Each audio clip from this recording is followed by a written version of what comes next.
Hi hi good morning. ఇక్కడ మా చిట్టుగడికి ఆత్రకం ఎక్కువ ఉంది. హ్యాపీ సండే అందరికీ. సో ఈరోజు టైం ఏంటంటే 12:10 అయింది. ఆకలి దంచేస్తుంది వాడికి. సో అందుకోసం ఏం చేశానన్నది మీకు చూపించేసి మేము కూడా తింటాం. మీరేం చేశారని చిన్న కామెంట్ చేయండి. ముఖం చూడు, ముఖమే నీళ్ళు కూడా పోయినా.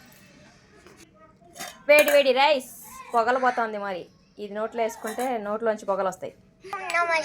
దీంట్లో ఏంట్రా మొత్తం పైన పులుసులాగా లేకుండా మొత్తం ఆయిల్ లాగా కనిపిస్తుంది. దేవుడా, ఓరే నాయన, ఏంట్రా ఇంత ఆయిల్ వచ్చింది దీంట్లో? వాడు మొత్తం ఫ్యాట్ వేసింటున్నాడే. హర్ష, పడేద్దాం కొంచెం పైపోయింది. ఇది చూడండి, మొత్తం ఆయిల్ ఆయిల్.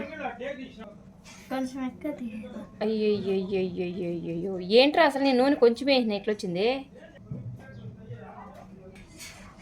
హర్షను పంపించింటే వీళ్ళు చికెన్ మంచిది పంపించిండ్రు. అసలు పిల్లలు పంపిస్తే మొత్తం ఫ్యాట్ పంపించారు, కొవ్వు. సో ఆ కొవ్వు ఇలా ఆయిల్ రూపంలో బయటకు వచ్చిందనమాట. ఇది తింటే మన ఆరోగ్యానికి మనం డబ్బులు ఇచ్చి కొనుకొచ్చుకున్నట్లే. అసలు ఇది తింటే గోయిందనమాట. మొత్తం ఆ కొవ్వు కరిగేసి ఇలా ఆయిల్ రూపంలో పైకి తేలింది. అందుకోసం ఇది అంత మంచిది కాదు కాబట్టి హెల్త్కి. సో ఇలా పై తీసేస్తున్నా. ఇంకేం చేస్తావు, ఇది తింటే అంతే. ఇలా మిక్స్ చేసి ఎగుట్టు అయిపోతుంది. తిన్న కూడా తినలేము అసలు సరిగా.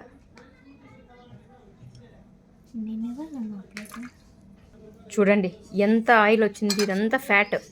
ఇది తిన్నామనుకో అనవసరంగా అంతే. ఇంకా ఉంది ఇంత ఉంటే ఓకే, ఎందుకంటే ఇది కూరలో కలబెట్టుకుంటే మనకి పులుసులోకి మిక్సింగ్ అయిపోద్ది అనమాట. అది పడేసేయండి, అది పడేసేయండి.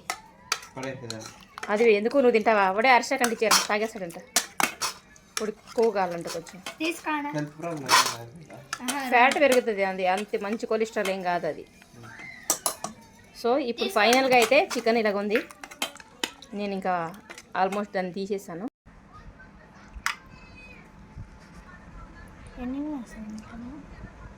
ఓకేనా? ఇది మా చిట్టికి, ఇది మా హర్ష, ఇది నాకు, మా హర్షకి. నీకు నచ్చినంత నువ్వు తినేరు హర్ష. ఈ సండే రోజు స్పెషల్ ఇదేనమాట. మా ఇంట్లో చికెను రైసు. ముద్దుంటే బాగుండేది కానీ మా చిట్టి తినడు ముద్ద.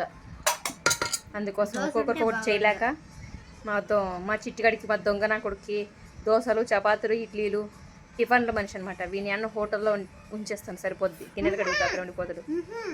Okay boy. మీరేం చేశారన్నది ఖచ్చితంగా కామెంట్ చేయండి.